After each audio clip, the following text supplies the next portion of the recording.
Olá!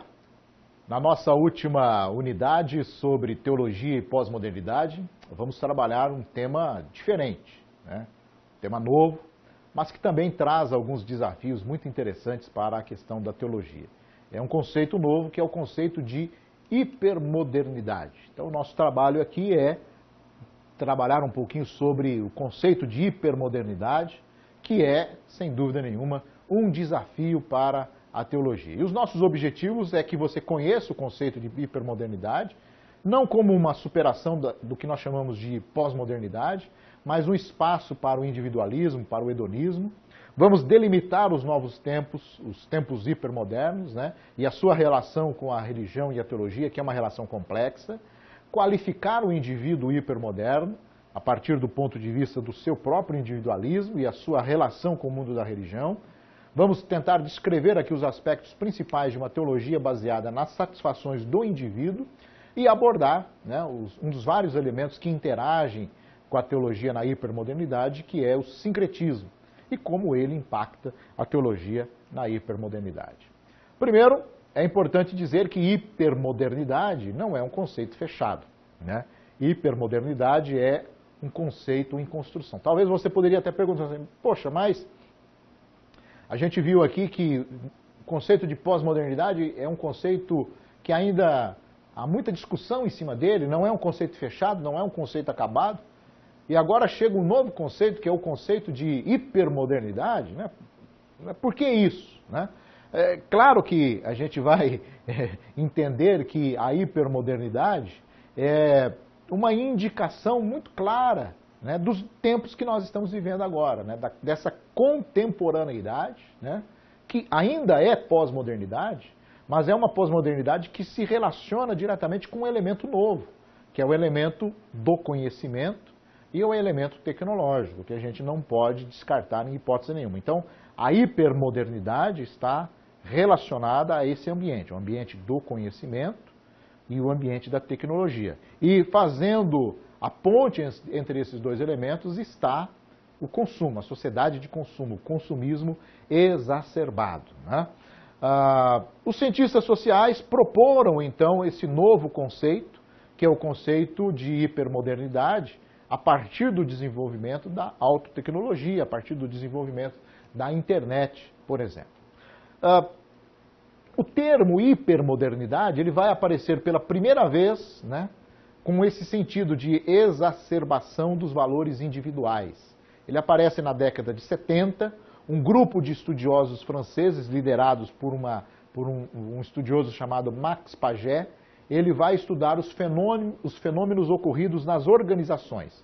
Ele vai trabalhar numa filial europeia de uma grande multinacional norte-americana, na França, e eles vão discutir por que antigamente os sindicatos faziam disputas, né, para que todos os trabalhadores fossem beneficiados. E, de repente, eles começaram a perceber que as negociações davam muito mais resultado se fossem negociações individuais com os empregados.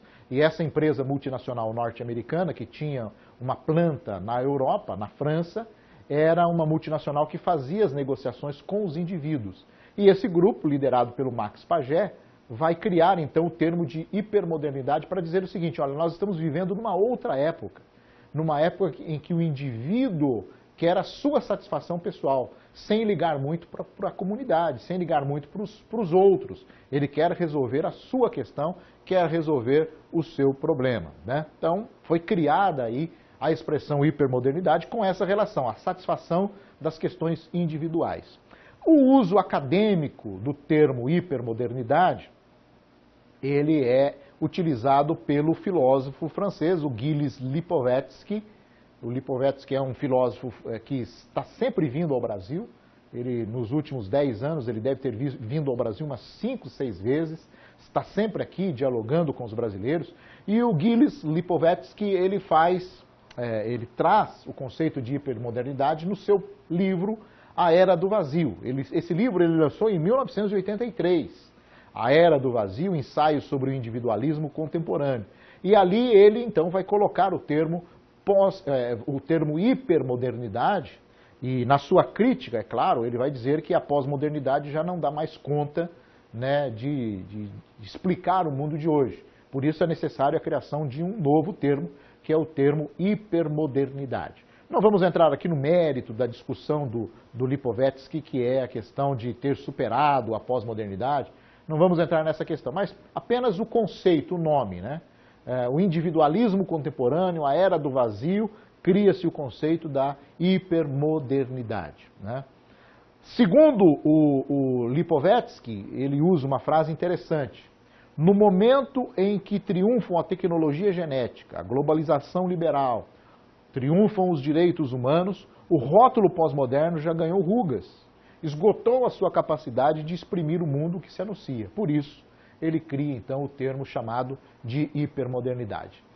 Mas, afinal, né, sendo mais específicos, o que seria essa tal de hipermodernidade? O Raup, ele vai discutir, a partir do conceito do Lipovetsky, ele vai discutir que a hipermodernidade seria uma modernidade consumada. Ele até passa aí pelo termo de pós-modernidade e pega lá que a modernidade, eu consegui fazer uma consumação de todos os ideais modernos. Mas essa é uma consumação sem regulamento. É uma consumação sem lugar específico, né? Ela não tem oposição, não tem contrários. Ela não tem limites também, né? E metaforicamente ele dizia, a hipermodernidade é como se fosse uma estrada, onde você pudesse pisar fundo, pudesse acelerar o tanto que você quisesse, né?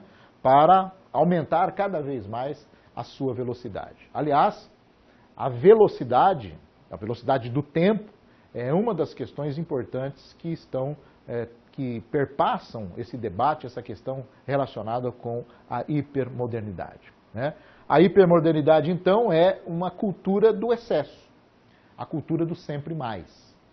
E já que é a cultura do excesso, é a cultura do sempre mais, vão sendo criados nomes específicos para isso. Por exemplo, hipermercado, né? É um mercado que tem mais, né? Mercado que tem tudo que você precisa, é um hipermercado.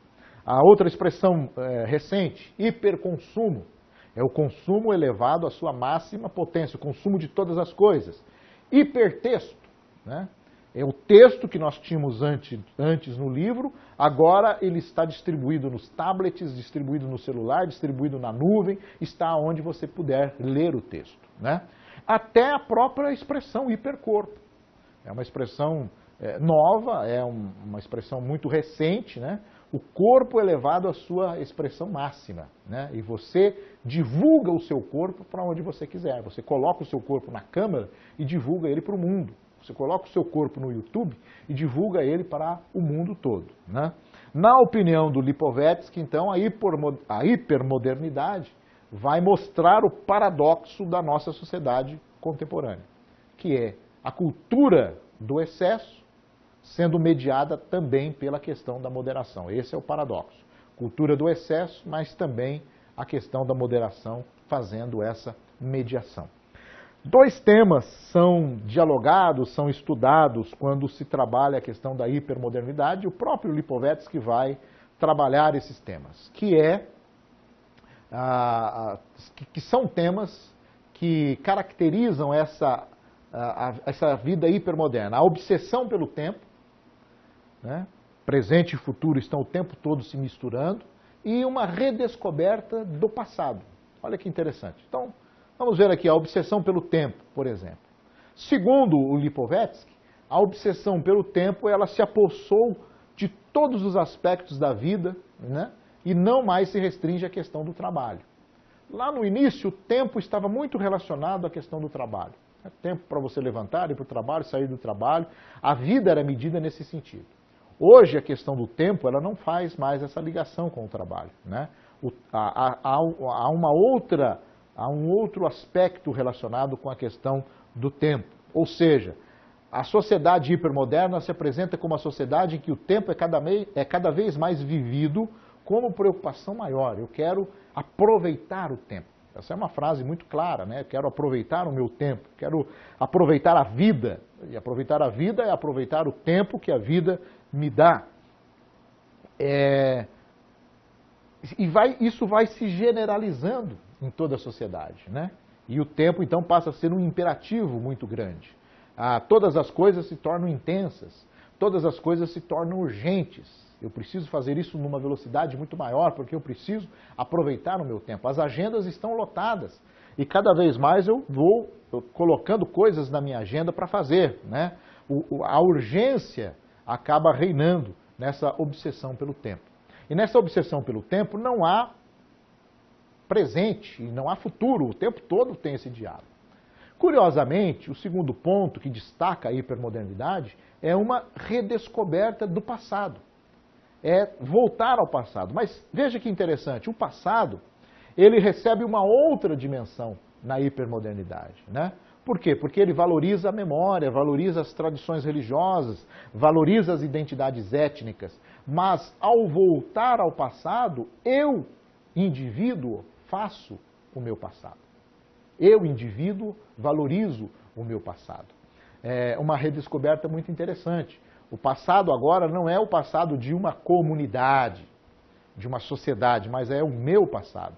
E ao redescobrir o meu passado, eu revalorizo esse passado. Eu vou dar novos contornos para eles, né? Ou seja um contorno religioso, ou seja um contorno étnico, né? Mas eu valorizo, é o indivíduo valorizando o seu passado, ou reconstruindo o seu passado. O passado passa a ser julgado pela soberania individual. É a minha soberania individual sobre o meu passado. Então esses dois elementos são fundamentais para nós entendermos o que é pós-modernidade, né? O termo hiper, então, ele promove a aceleração, promove a intensificação da vida cotidiana. É uma vida vista em tempo real. Uma vida vista durante 24 horas, né? As operações econômicas, operações políticas, culturais, são possíveis pelas redes, pelo hipertexto, pelas redes da internet, né? E vamos ganhando contornos, por exemplo, essa vida ela é desmedida. Por quê? Porque eu quero sempre mais, eu preciso ir sempre mais rápido. E é uma vida interessante porque ela deixa tudo transparente nas páginas da internet, nas mídias sociais, nos vídeos, nas fotografias que se compartilham, né? Eu estou divulgando toda a minha vida. E, ao mesmo tempo, crio com isso uma sociedade da hipervigilância, né? As pessoas também me vigiam, sabem onde estou e etc, né? Uma vida que é seduzida pelos produtos de consumo rápido e que se desloca rapidamente pelas grandes metrópoles. Isso é a hipermodernidade, o conceito de hipermodernidade. Nosso segundo tópico é entender, então, dentro desse conceito de hipermodernidade, quais são os tempos hipermodernos. Como são os tempos hipermodernos, os tempos que nós vivemos hoje, né? A hipermodernidade tem como fundamento básico a ideia da simultaneidade. Ou seja, tudo é feito ao mesmo tempo, né? Ou seja, se tudo é feito ao mesmo tempo, tem que ser feito ao mesmo tempo, eu vivo numa esquizofrenia, por exemplo, do atraso zero. Não existe atraso, né? Porque tudo é feito ao mesmo tempo. Ou então da cronoconcorrência. Se eu não fizer no tempo devido, eu vou sofrer, porque a minha concorrência vai fazer no tempo devido, né? A religião e a teologia vão ter dificuldades no relacionamento com essas questões. Não há dúvida disso, né? Por quê? Porque na hipermodernidade existem expressões e práticas que são muito novos para a religião. A religião não estava habituada com isso, nem a teologia estava habituada com esses termos. Por exemplo, ambiência virtual. A religião nunca trabalhou com isso. Realidade aumentada. A teologia, a religião nunca trabalharam com esses termos, são termos novos. Hipertexto, hiperconectividade, a religião tem que aprender a lidar com isso. Claro, está aprendendo. Hoje, muitas vezes nas celebrações culticas, não se leva mais a Bíblia na mão. A Bíblia que era a marca do cristão, né? É levar a Bíblia. Hoje você leva no celular, né? Alguém pede para ler uma passagem bíblica, você abre o celular, entra no aplicativo da Bíblia, escolhe qual é a versão da Bíblia que você quer ler e lê o texto bíblico no seu celular. Então, isso é uma mudança. Como que a religião dialoga com isso? Como que a teologia dialoga com essa questão? E um outro fator importantíssimo, que é a questão do indivíduo hiperindividualista, né? Desculpe-me a redundância, mas para que você entenda, né? É o indivíduo elevado à sua potência máxima, é hiperindividualista. E ao ser hiperindividualista, ele está procurando uma religião para ele, para si próprio. Ele precisa da religião. No mundo hipermoderno, a religião se faz presente. E o indivíduo precisa da religião, mas é a religião para ele próprio, para satisfazer os seus desejos individuais. Por quê? Porque o mercado entrega muita coisa, né? O mercado faz muita coisa para o indivíduo, mas não entrega para ele próprio. Então ele vai buscar aonde? Ele vai buscar na religião. Por isso, na hipermodernidade, a religião cresce, a religião se expande, né? A fragilidade do indivíduo, por ser hiperindividualizado, ele desboca na questão da religião tornar-se necessária para fortalecer a sua individualidade. Veja que contrassenso, né? É uma dialética mesmo que nós vivemos nessa situação, né? O Lipovetsky vai dizer o seguinte: nós estamos assistindo uma aproximação maior das pessoas com a religião. Os tempos hipermodernos é tempo de religiosidade, mas é uma religiosidade diferente. A gente vai entender como é essa religiosidade, né? Essa busca pela religião, ela não se fundamenta na coletividade, na comunidade. A busca pela religião é uma religião reciclada pela lógica individualista. O princípio é individual, né? E por isso há uma descrença muito grande com a questão do futuro. O indivíduo não está preocupado com o céu, com o seu futuro. Ah, vou ter um futuro, se eu fizer tudo bem, eu vou para o céu. Não existe na hipermodernidade essa condição. Por quê? Porque o indivíduo está preocupado com o seu agora. E o seu agora é o futuro, né? Ele precisa celebrar o presente o tempo todo. Como que a religião vai discutir isso? Como que a teologia vai discutir essa questão, né? Para o indivíduo hipermoderno, dos tempos hipermodernos, o presente vai sustentar a compreensão que ele tem do mundo. Por isso, a profusão de postagens, os likes, as visualizações nas redes sociais consagram o quê? O gênero da publicização da vida. Eu preciso tornar a minha vida pública. Eu preciso mostrar onde eu estou. Eu preciso fazer com que as pessoas saibam onde eu estou, né? Por quê? Porque eu estou vivendo o presente o tempo todo. E essa necessidade de tornar isso público, né, ocorre em todos os momentos da minha vida, né? As redes sociais, por exemplo, o Instagram, o Snap, o WhatsApp, Facebook, eles permitem o quê? A publicação de tudo isso. Vídeos instantâneos, que daqui a pouquinho desaparecem, mas é uma forma desse indivíduo dizer: eu estou vivendo agora, eu estou vivendo o presente. O presente é importante, não mais a noção de futuro. Qual é o meu futuro? O meu futuro é o agora. O meu futuro é o presente. Esse é um impacto também para a religião, para a teologia. Via de regra, as teorizações sobre a hipermodernidade podem ser teorizações que vão dizer assim: poxa, nós estamos vivendo um apocalipse. É o fim do mundo, é o fim dos tempos, né? A hipermodernidade leva aos fins dos tempos. A gente precisa ter cuidado nessas avaliações. Por quê? Porque isso é um desafio para a teologia. A teologia precisa dialogar com esse sujeito hipermoderno, com esse sujeito hiperindividualista. A teologia precisa saber trabalhar isso, né? A teologia precisa estar no momento presente no seu momento. A teologia precisa estar presente no seu dia a dia, né? Que é o momento em que ele quer publicizar a sua vida. A teologia tem que fazer parte disso, né? Sem dúvida, é um espaço riquíssimo e importante para a teologia. Claro que é preocupante, sem dúvida. Chama-nos a atenção, sem dúvida. Mas também não podemos virar as costas, nos fecharmos, nos enclausurarmos, né, nesse mundo, sem fazer uma discussão, sem nos colocarmos, né, e colocarmos a teologia como algo importante para o indivíduo hipermoderno também, né? Adaptando as normativas da vida hipermoderna e valorizando esse indivíduo, trazendo-o para uma compreensão daquilo que é de fato o reino de Deus. E dentro desses tempos hipermodernos, como é esse indivíduo hipermoderno? A gente já deu algumas pinceladas aqui, né, de como é esse indivíduo hipermoderno, e no nosso terceiro tópico trabalha isso.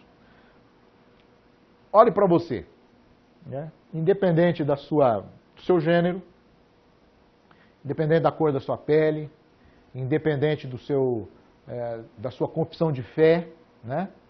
Independente daquilo que você faz, da sua profissão, você é um sujeito hipermoderno. Nós estamos vivendo na hipermodernidade.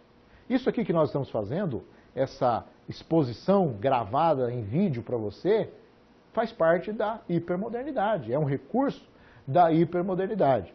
Ou, na pior das hipóteses, nós somos um indivíduo pós-moderno tentando se adaptar nessa vida contemporânea, né? E isso traz os seus problemas. O Ricardo Gondim, ele, num dos seus livros, ele vai reputar a hipermodernidade, por exemplo, a crise que se vive hoje no mundo protestante, no mundo evangélico. Não é só no mundo protestante, no mundo evangélico. O mundo católico também passa por essa crise. Mas, para vocês compreenderem, ele diz o seguinte, ó: testemunhamos a superficialização da fé e a exuberância da espiritualidade prêt-à-porter, aquela espiritualidade feita por encomenda, né? Prometendo o quê? Um êxtase intimista, um êxtase imediato, né? E com isso nós estamos perdendo o quê? Perdemos a ênfase na dimensão comunitária, que é o sentido da vida de igreja. Igreja é comunidade, né? E na hipermodernidade nós estamos perdendo esse sentido, né? Ou seja, estamos perdendo inclusive a capacidade de encarnar em nós, sujeitos hipermodernos, os nossos próprios pressupostos teológicos. Então essa é uma preocupação dos tempos hipermodernos e da nossa relação com o indivíduo hipermoderno, né? O indivíduo hipermoderno, ele se vê envolvido o tempo todo na construção de sentidos múltiplos, de sentidos provisórios da sua vida. Nada é fixo. Aquelas estruturas fixas rompidas pela pós-modernidade são acentuadas na hipermodernidade, né? Em outras palavras, esse indivíduo, ele é o artista, ele é o artífice da sua própria vida, né? Ele faz, ele apronta, ele desenvolve a sua própria vida, né? E a figura de Narciso, mais do que nunca, ela é muito clara para discutir quem é esse indivíduo hipermoderno, né? A figura do Narciso, a lenda do Narciso, vocês conhecem, né? Ele gostava tanto dele mesmo que, ao olhar o seu reflexo na água, ele se apaixonou até acabar morrendo ali por conta daquela situação. O Lipovetsky vai destacar que a personalidade do indivíduo hipermoderno, ela é feita de indeterminação, ela é feita de flutuação, é uma nova consciência, né? E isso é possível por quê? Porque na atualidade o capitalismo tornou-se hedonista, permissivo, né? O próprio capitalismo leva as pessoas a gozarem a vida. E o sujeito hipermoderno, o indivíduo hipermoderno, ele vai querer se beneficiar dessas questões todas. Uma questão também muito importante: o sujeito, o indivíduo hipermoderno, ele vive só. O grande número de separações hoje nos casamentos é uma prova disso. O sujeito hipermoderno quer viver só. Ele busca relacionamentos para a sua vida, mas ele busca relacionamentos para quê? Para viver só. É uma dialética curiosa, né? Ele não suporta a ideia de estar só, busca relacionamentos, mas para viver o tempo todo sozinho, né? Por isso, ele precisa postar onde ele está, né? As pessoas precisam saber onde ele está, precisam saber o que ele está fazendo. Ou seja, o tempo todo, ao postar, ao dizer o que ele está fazendo, ele não deixa de pensar em si próprio, né? A própria dinâmica dos nossos ambientes, né, do tempo, do espaço, ela está organizada de uma forma com que os indivíduos circulem de forma muito rápida, né? Não há cumplicidade nessa circulação, né? Os espaços de aglomeração se tornaram lugares para que as pessoas possam exprimir os seus sentimentos de forma cínica, satisfazendo os seus próprios interesses, até as igrejas, né? A nova arquitetura das igrejas, muitas vezes, ela está possibilitando isso, para que no próprio ambiente de culto, o indivíduo viva ao máximo a sua individualidade, né? E essa preocupação pessoal, ela vai se ampliar e ela vai chegar no que nós chamamos de hedonismo, né? O que é hedonismo? O hedonismo é o desejo de você sentir mais. É aquele desejo de você planar, né? De você voar, de vibrar ao vivo, de ter aquelas sensações imediatas, pulsantes, de você estar numa viagem sensorial, numa viagem pulsante. O hedonismo possibilita tudo isso. E esse mundo da hipermodernidade, o indivíduo é cada vez mais hedonista. Ele quer viver essa experiência pulsante, vibrante, né, o tempo todo, né? Quando o indivíduo passa a ser o centro da sua própria vida, né, e explora as suas sensações de prazer, tanto sentidas no corpo, sentidas na sua mente, isso tudo vai se tornar prioridade para ele. E o Campbell, ele vai dizer que na hipermodernidade, a consciência interna, ela se celebra, ou celebrada na atualidade, e o conhecimento é cada vez maior do mundo psíquico, que vão transportar as possibilidades de viver de emoções para dentro de si, num território o tempo todo dominado pelo ego, né? Então, o tempo todo esse território é dominado pelo ego. E, atrelado a tudo isso, está o quê? Está a questão do consumismo. O indivíduo hipermoderno é um indivíduo hiperconsumista, né? Ele, na hipermodernidade, o consumo é algo imprescindível. Eu preciso consumir para eu me sentir bem, eu preciso consumir para eu ter status, né? E é a representação narcisista da procura pelo prazer. O consumismo é a representação narcisista da procura por esse prazer, né? Perguntamos então, e o Lipovetsky vai nos dar essa resposta. Temos salvação? O indivíduo hipermoderno tem salvação? E o próprio Lipovetsky vai dizer, sim, a ética pode nos salvar.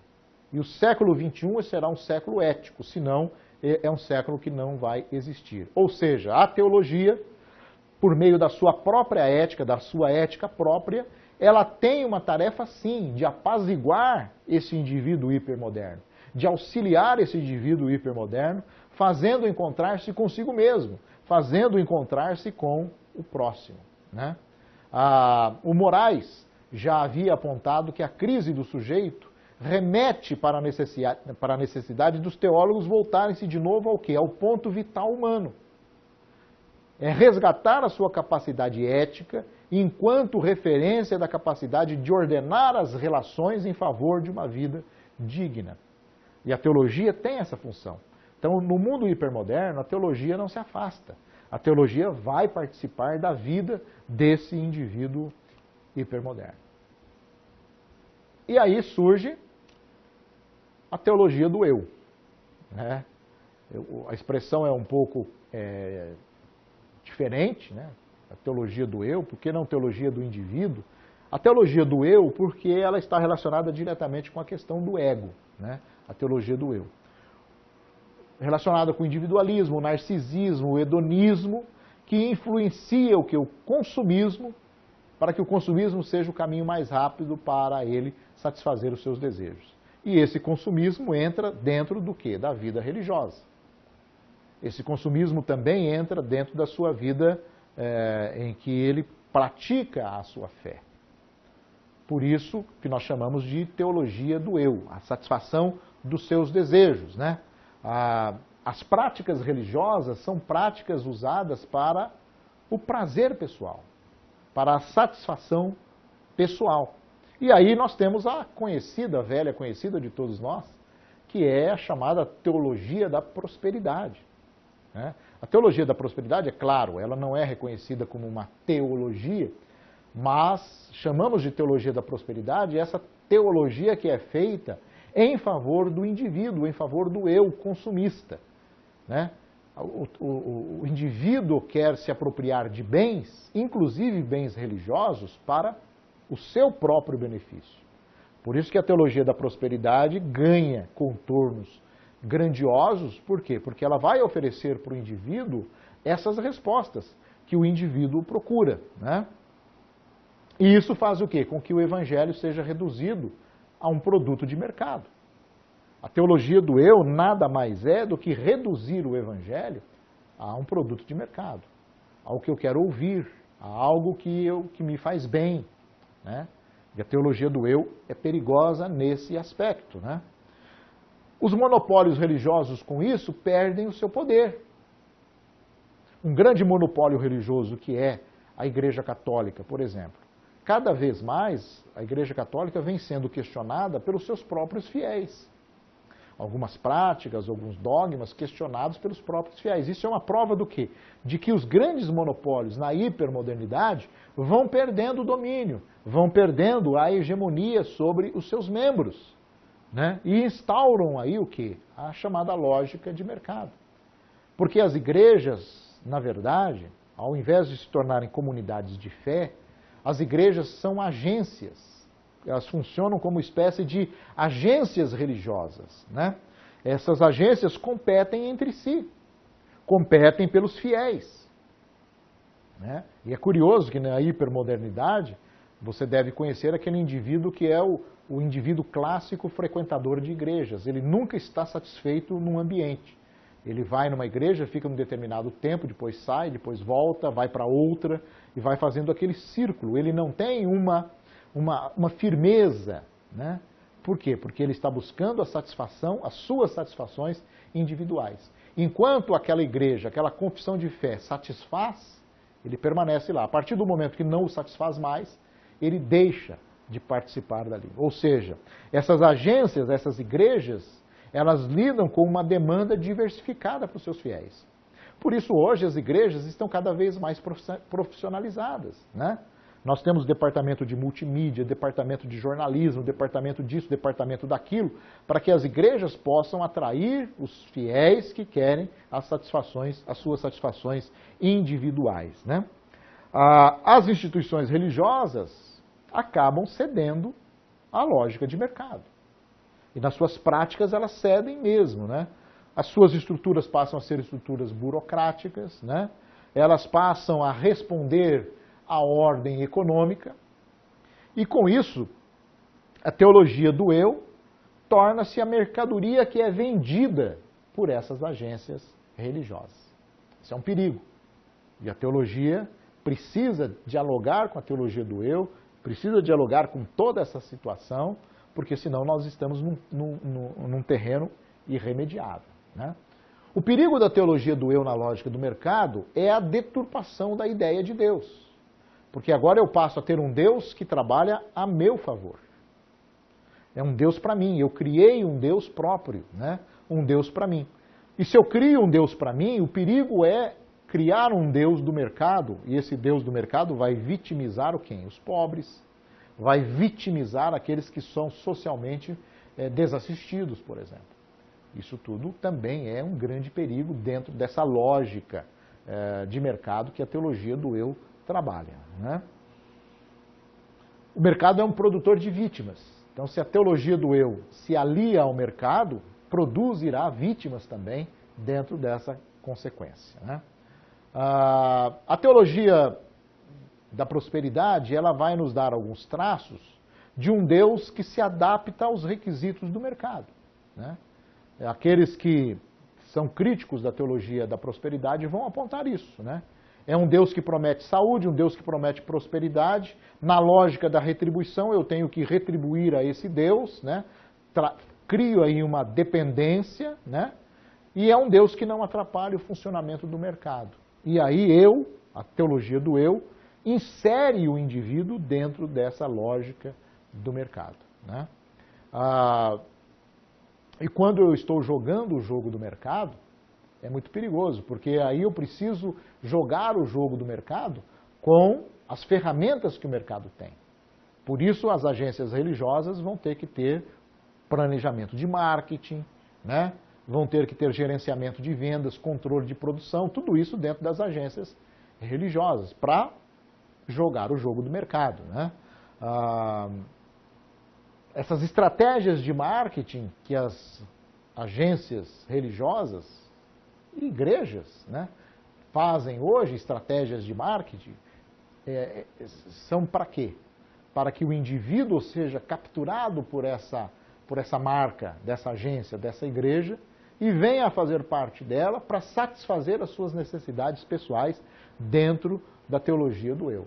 Essas agências, essas igrejas atraem cada vez mais fiéis para os seus agrupamentos, né?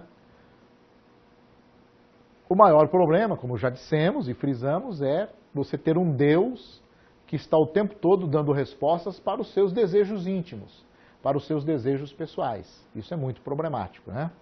Agora, se a vertente da teologia do eu é problemática, a teologia precisa consertar isso. E a teologia é chamada para discutir essa questão, né? Não apenas fazer uma crítica pela crítica, mas fazer uma crítica que ajude o indivíduo a se reconectar com Deus, a se voltar para Deus, né? Talvez é uma mensagem difícil hoje, mas essa mensagem precisa ser pregada, essa mensagem precisa continuar a ser propagada. E mesmo que ela entre pelas frestas dessa sociedade hipermoderna, ela vai produzir os seus resultados. Nós temos certeza disso. Então, precisamos entender essa necessidade clara e lógica de termos uma teologia que confronte a teologia do eu e que traga respostas para os indivíduos. É isso? O nosso último tópico, ele é uma pincelada que nós vamos dar aqui, não vamos entrar muito em detalhes, é quando nós discutimos a questão da teologia e do sincretismo. Coloca para mim esse quadro na tela, por favor. Isso, teologia e sincretismo. Essa imagem é muito interessante. Nós temos a imagem de um Jesus com outros deuses de outras religiões, né? E a gente chama isso de sincretismo. Por que essa discussão de sincretismo dentro da questão teológica? O próprio Lipovetsky, numa entrevista que ele deu em 2004, ele já havia destacado nessa sua entrevista que o indivíduo hipermoderno, ele procura a religião para quê? Para uma paz interior. Ele não encontra a paz no consumismo. Ele consome, mas não encontra a paz. Então ele vai buscar a paz na religião. Mas a sua prática religiosa é uma prática religiosa mista, diversa. E é uma prática sincrética. Há uma mistura, né, na sua religiosidade. E as religiões, né, elas se permitem ao sincretismo exatamente para quê? Para satisfazer as aspirações e tendências do sujeito autônomo, do indivíduo. Ao permitir esse sincretismo, as religiões estão permitindo que o indivíduo faça parte dela. Por isso o sincretismo tem sim uma força, tem sim um impacto dentro daquilo que nós chamamos de teologia, né? O sincretismo, por exemplo, por que o sincretismo não pode ser uma das frestas por onde entre a mensagem teológica, a mensagem da revelação? Pode ser uma coisa que a gente venha a discutir ainda mais. É claro que quando a gente fala de sincretismo, geralmente nós temos uma conotação pejorativa para o termo sincretismo, né? No meio cristão, por exemplo, sincretismo é um pecado, né? Onde já se viu misturar as coisas. Agora, há muitos teólogos cristãos que não veem o sincretismo como um problema em si. Pelo contrário, percebem o sincretismo como uma oportunidade de você levar adiante a palavra da teologia, né? Soares, por exemplo, é um adepto dessa forma de pensar. E ele vai dizer que o sincretismo é uma parte irrecusável da história dos encontros e desencontros entre o divino e o ser humano, né? E por isso o sincretismo é importante, né? O sincretismo é importante, né? Segundo ele ainda, nós não podemos virar as costas e acreditar que o cristianismo é um cristianismo puro. Ele vai dizer, não, o cristianismo que nós vivemos hoje, né, que nós pregamos, é um cristianismo que sofreu influências do judaísmo, que sofreu influências do helenismo, que sofreu influências do paganismo romano, né? E essas influências eram influências sincréticas, eram sincretismo, e que influenciaram o cristianismo. Então, nós também não podemos virar as costas para isso. E ele, Soares, defende a opção pelo sincretismo na teologia, né? É uma prática que precisa ser preservada na religiosidade, né? Agora, o assunto, segundo o próprio Soares, precisa ser discutido e analisado com muito cuidado, né? A gente também não pode aderir ao sincretismo, na opinião dele, de uma forma totalmente assim, sem uma reflexão, né? Nem tudo cabe numa sociedade em que todos cabem. Essa é a sua expressão. Nem tudo cabe numa sociedade em que todos cabem. Por isso, essa relação entre sincretismo e religiosidade precisa ser tratada com muito cuidado, né? Com muito zelo. Mas não podemos também virar as costas que o sincretismo tem ganho cada vez mais espaço na academia, tem ganho cada vez mais espaço na discussão teológica. Nós temos hoje uma teologia multirreligiosa.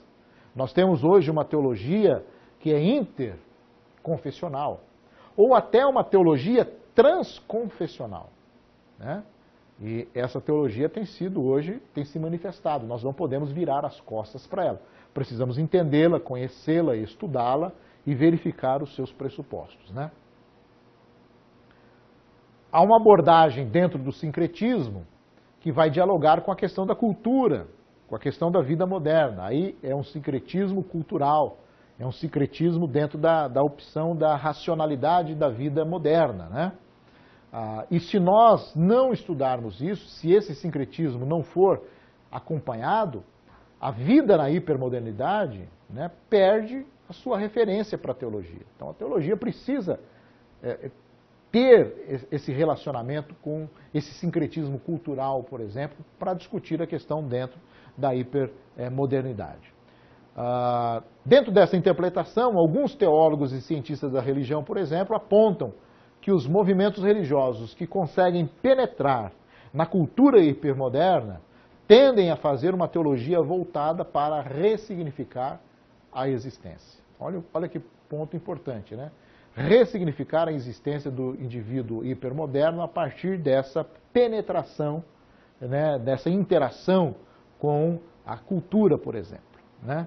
Agora, existe um perigo, porque a fronteira é muito tênue entre uma coisa e outra, inclusive para se aderir à própria lógica do mercado da teologia do eu.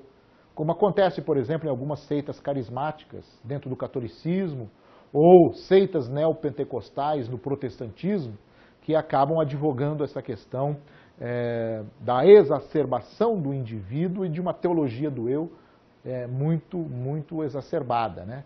Eu reivindico, eu quero, eu posso, eu vou ser curado, eu vou ser abençoado, e essas relações podem ser muito tênues nessa fronteira quando eu me aproprio das questões culturais da vida hipermoderna, né? Outro ponto que a gente precisa destacar, está na tela para você acompanhar, é que a opção pelo sincretismo com a cultura e a razão hipermoderna, ela leva necessariamente a questionamentos sobre temas que antes eram para nós intocáveis, né? Que se relacionam com ética, com moral cristã. Por exemplo, liberdade de opção sexual, casamentos entre pessoas do mesmo gênero, vários outros assuntos que antes eram tabus passam a ser rediscutidos neste momento quando nós fazemos essa interlocução com a cultura e com a razão hipermoderna, esse sincretismo com a cultura hipermoderna. Esses temas precisam ser discutidos, né? E, nesse caso, alguns teólogos defendem a especificidade de uma moral em cada um desses grupos, né? Cada um desses grupos vai defender uma moral. E a teologia vai ter que dialogar e compreender como é constituída essa moral dentro desses grupos, né? Questões de sexualidade, por exemplo, né? Há uma moral que condena determinadas práticas, mas dentro daquele grupo, qual é a moral que aquele grupo trabalha? e como que a teologia dialoga sincreticamente com a sua cultura para fazer essas interações e essas interpretações. Não nos esqueçamos de que na hipermodernidade o indivíduo é o centro. A sua cosmovisão, a sua microhistória, o seu microcosmo. Então, todo cuidado nesse sentido nós precisamos sempre estar apontando, né? Segundo Nunes, certos grupos religiosos, especialmente dentro do protestantismo histórico, têm perdido fiéis, têm regredido. Por quê? Porque não conseguem fazer essa relação com a hipermodernidade. E essa prática sincrética que eles não aceitam ou que não adotam, acaba os afetando diretamente. E muitos grupos têm regredido, têm diminuído. Como que a teologia vai trabalhar essa questão do sincretismo? Né? A questão passa a ser complicada, mas a teologia precisa manter a relevância. Né? Relevância nesse mundo hiperindividualista, hiperconectado, e os teólogos devem manter cada vez mais um diálogo frutífero com a cultura e reagir de forma criativa aos fenômenos que se apresentam confusos, que são alguns deles até irreversíveis. Né? Como teólogos, nós somos desafiados a atuar em nosso tempo, fazer teologia para o nosso tempo. Né? Por isso, eu convido que você pense nisso e que nós possamos ir ao trabalho para efetivamente fazer uma teologia engajada, uma teologia prática nesse mundo complicado. Né? Só demos uma pincelada aqui na questão do sincretismo, para que você busque mais informações, busque mais detalhes, para que a gente discuta mais essa questão. Finalizando a nossa unidade, finalizando as nossas aulas conceituais, fica aqui a dica para que você sempre procure compreender a lógica da pós-modernidade, a lógica da hipermodernidade, a partir da microhistória, do microcosmo do indivíduo. Esse é um ponto fundamental. Não precisamos abrir mão de nada das nossas concepções de fé. Não precisamos abrir mão de absolutamente nada das nossas confissões de fé. O que nós precisamos ter é capacidade para fazer o diálogo, para fazer as interpretações e nesse diálogo e nessas interpretações entendermos o papel da teologia dentro da pós-modernidade. É um papel bonito, é um papel importante, não é um papel de segundo plano, por isso que a teologia hoje ela é acadêmica, ela está na academia para dialogar com as outras ciências e, dialogando com as outras ciências, trazer um impacto extremamente positivo para a vida cotidiana. Os tempos hipermodernos são confusos, os tempos hipermodernos são complicados, são exagerados, mas nós vivemos neles e precisamos fazer com que a nossa teologia tenha um impacto, seja significativa neste mundo hipermoderno. Esse é o meu convite para você, para que no estudo da disciplina, no nosso livro guia, nas aulas que você terá, nas dinâmicas que você participará, para que você entenda que a pós-modernidade é algo que nós vivemos hoje, tanto a pós-modernidade como a hipermodernidade. Por isso você precisa fazer teologia envolvido nessa situação. Temos várias dicas de livros, de leituras, várias dicas de filmes para você assistir, para dialogar e para questionarmos essa questão da teologia e da pós-modernidade. Muito obrigado pela sua atenção, eu agradeço a você estar comigo para acompanhar estas aulas e mais do que nunca, meu desejo é que você seja um teólogo, uma teóloga engajada, praticante, para que a teologia seja cada vez mais desafiadora. Muito obrigado.